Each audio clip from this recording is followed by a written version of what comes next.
皆さんこんにちは。進撃の信正です。今回はちょっと緊急で動画を撮っています。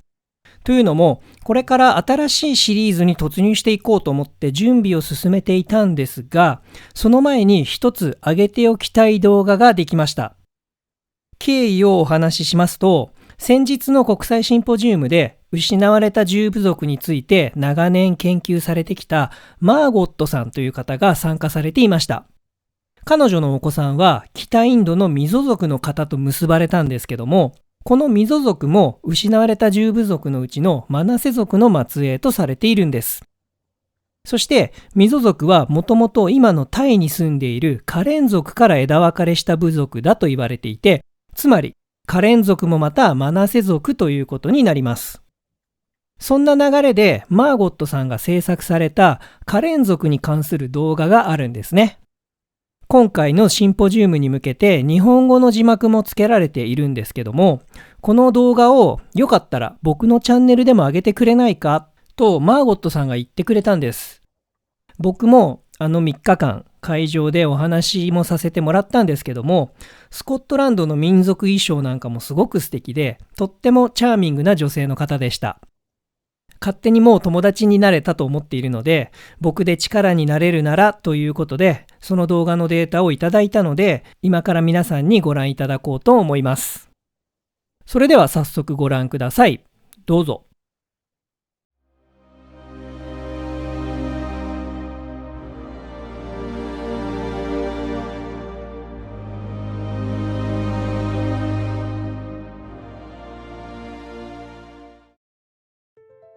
God created heaven and earth. The creation of heaven and earth was finished. He created again, creating man. But first, he created earth, and then he created man. The creation of man was finished. He created woman. He took a rib out of man and created again, creating woman. The creation of woman was finished. He created again, creating life. Father God said, I love my son and my daughter. I will give them my great life. He breathed a little of his life into the nostrils of the two. They came to life and became real human beings. The creation of man was finished. Do you recognize this story? It resembles the start of the book of Genesis, written thousands of years ago. However, it is, in fact, a song of the Karen people. First documented 200 years ago in Burma. Songs like this were quite a surprise to the first missionaries. How was it possible that the isolated Karen tribe knew the story of creation so well? They also knew about the temptation in Eden and about a coming king who would be the king of all the world. And then there would be peace on earth, with no one being rich or poor. Missionaries George Moore and Francis Mason were surprised to discover that the Karen tribe believed in one true God and avoided idol worship despite their Buddhist surroundings. These and other anomalies posed an intriguing mystery. The link to Israel was unmistakable. But where did they get these ideas? Initially, they thought that it must have been missionaries from Portugal. But if that were the case, why were the Karens still waiting for a Christ figure? And if from the Jews, why did they only seem to know things from the First Temple era? An important clue to the mystery lies in the Karen calendar. Incredibly, the Karen people consider 2025 to be their year, 2764. That means that something happened in 739 BC that was foundational to the Karen tribe. So the question must be asked, what was happening in Israel at that time? In the 13th century BC, the people of the nation of Israel crossed the Jordan River and entered the land of Canaan, their promised land. After conquering the land, it was divided among the tribes of Israel, initially ruled by judges and later by kings. The reign of King David, their second king, brought them great stability, and under his son, King Solomon, Israel established itself as the center of commerce and international trade, forging trade routes throughout the east, north, and west. The renowned ships of Tarshish, which undertook global journeys lasting years, marked Israel's golden age as a thriving trading empire and a rising global power. However, this period of prosperity did not last. After Solomon, internal strife led to the kingdom being divided, with Israel in the north and Judah in the south. The northern kingdom expanded its territory under King Omri, leading to the Israelites being referred to as variations of Qumri, Gomri or Kimri by the Assyrians. After Omri, Israel faced a succession of ineffective and corrupt rulers. By the year 740 BC, Assyria had expanded into Israel, capturing cities and forcibly relocating their inhabitants. In 739 BC, which is the year 0 on the Karen calendar, the tribes of Gad, Reuben, and half the tribe of Manasseh were taken by the Assyrians to the eastern border. The rest of Israel continued to fall, and by 722 BC, the nation of Israel was lost. After the Assyrian capture, many of the displaced Israelites were relocated 2,000 kilometers away to the eastern border of Assyria. The purpose of this relocation was to put Israelite warriors between Assyria and its enemies. This created a buffer zone, and any army attacking Assyria would first have to fight its way through the fierce Israelite warriors. The Assyrians allowed the Israelites to farm, do business, and keep their military forces.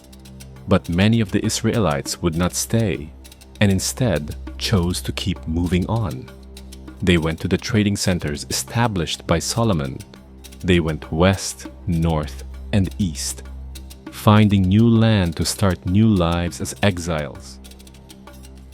They were identified by different names in various locations. Near ancient Greece, they were known as the Cimmerians, derived from Gomri or Qumri. In other areas, the house of Isaac became known as the Scythians or the Saka, while the Scythians and the Cimmerians eventually spread throughout Europe and beyond. The Saka remained in Central Asia. Despite the considerable distance from their promised land, some of the Saka continued moving east until their presence was noticed by another ancient civilization. By 659 BC, scribes of the Zhou dynasty documented the arrival of a tribe of nomadic herdsmen from the west, whom they referred to as the Xiyang.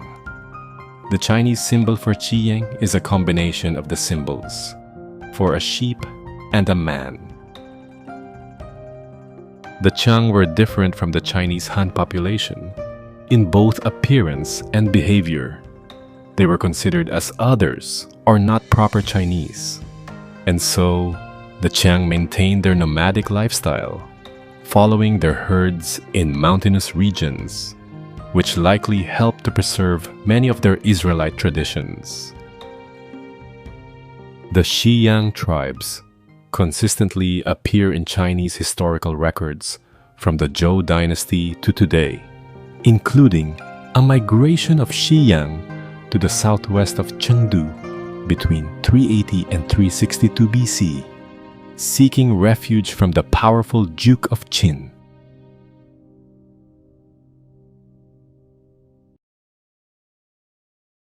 Although the migration of the Israelites can be traced to China, to connect the current tribe to the Xiyang, it is necessary to start in modern times and work our way back. Some of the strongest evidence to support this connection is the story of the Lost Book. This legend of their origin is foundational to the Karen tribe.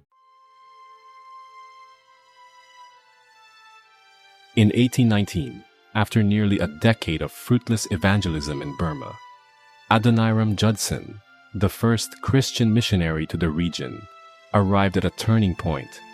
He had taken in a Karen man named Ko Ta Biu as a laborer. a man known for his violent past and a multiple murderer. Despite this, Judson treated him with dignity and often read to him from the Bible.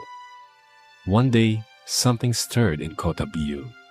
He began to realize that this white brother and his sacred book might be the fulfillment of an ancient prophecy passed down among his people.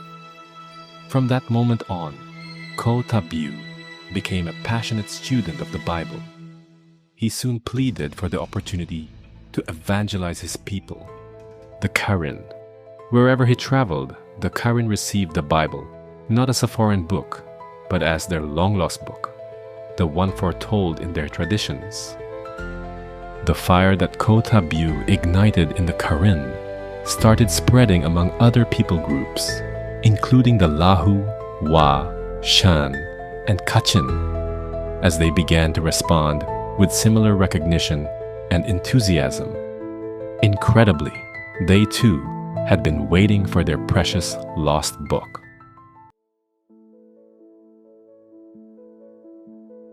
After Yuwa, the creator, created the earth, he decided to go on a long journey. And so, he called his sons together and gave each a book of life. To the Karen brother, who was the eldest, he gave a golden book of life. The other brothers also received books of life, until finally the youngest brother, who was the white brother, received one as well. The white brother took his book of life and went away to the west, and was never seen again. As long as the Karen brother read and followed his golden book of life, he was happy and prosperous. One day, the Karen brother was burning and clearing a field in the forest. He put his golden book of life on a stump in the field while he was doing his work. In his carelessness, the golden book of life was burned, leaving only fragments that he brought back to his house. Gradually, the older brother neglected these fragments until one day they fell through the cracks of the bamboo floor in his house, and the pigs and chickens underneath ate them up. But that is not all. This story ends with a prophecy. One day, men with white faces would come to them with a white book, and in the book would be the truth they had lost. It was said that that book held the truth of life itself.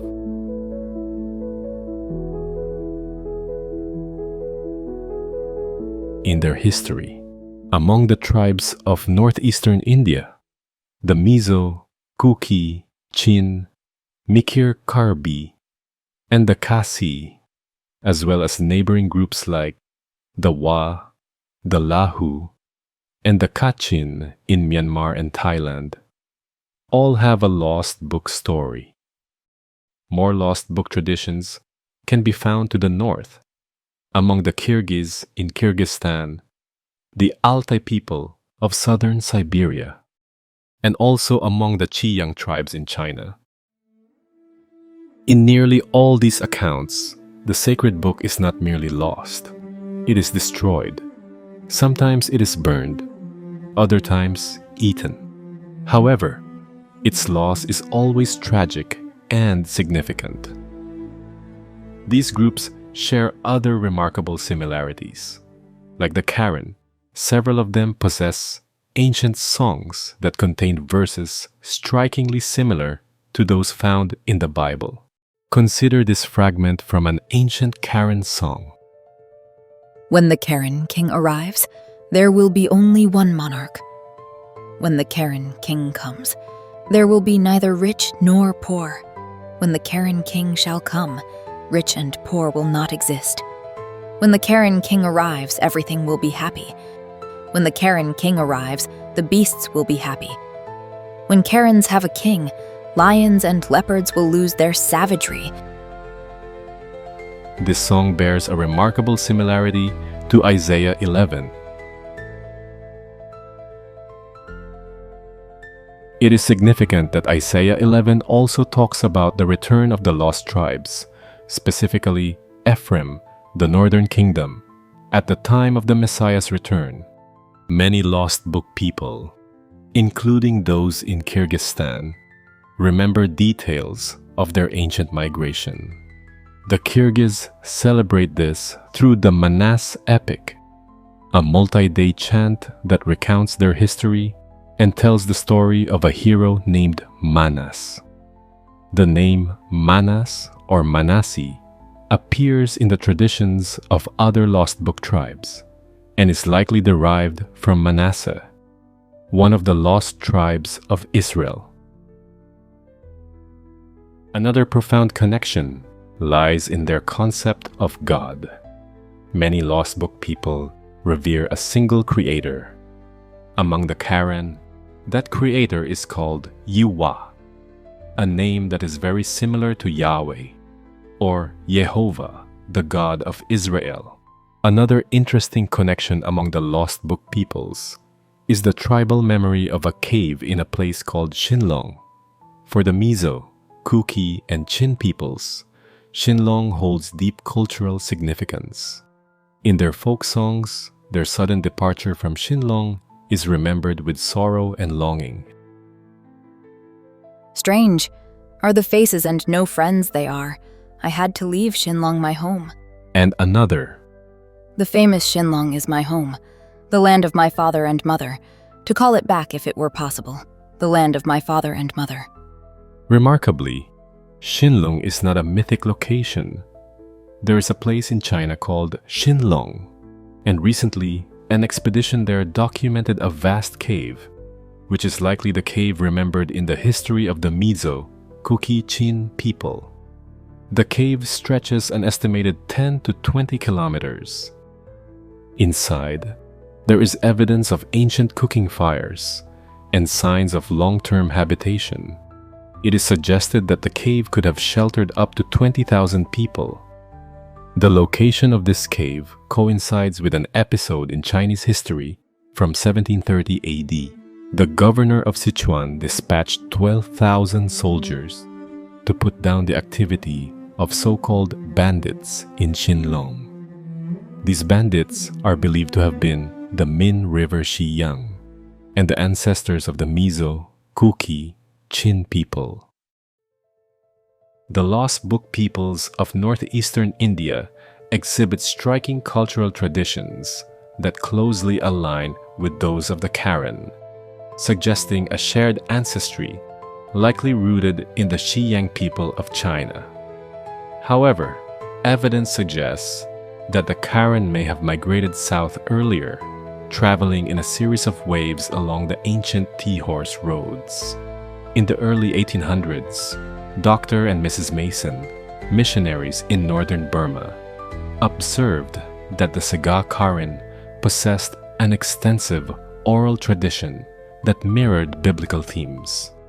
Around the same time, Dr. McGowan documented a Qiyang colony, which he referred to as the Jews, near Chengdu, China, that had existed for over 2,000 years.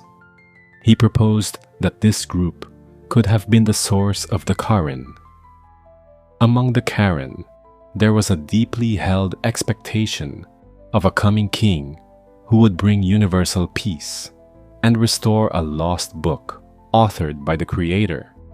When missionaries introduced the Bible, the Karen quickly recognized it as that very book, leading to a rapid and widespread embrace of Christianity, taking into account missionary testimonies, historical records, migration patterns, and the remarkable alignment between the Assyrian exile in 739 BC and the Karen calendar's starting point. A compelling case emerges. The Karen may indeed be a long-lost branch of Israel, preserved through nearly 2,700 years of exile. Today, other lost book peoples across India and Southeast Asia are reaching similar conclusions. Increasingly, they are identifying with Israel's story and embracing their connection to the covenants and blessings of Abraham with great joy.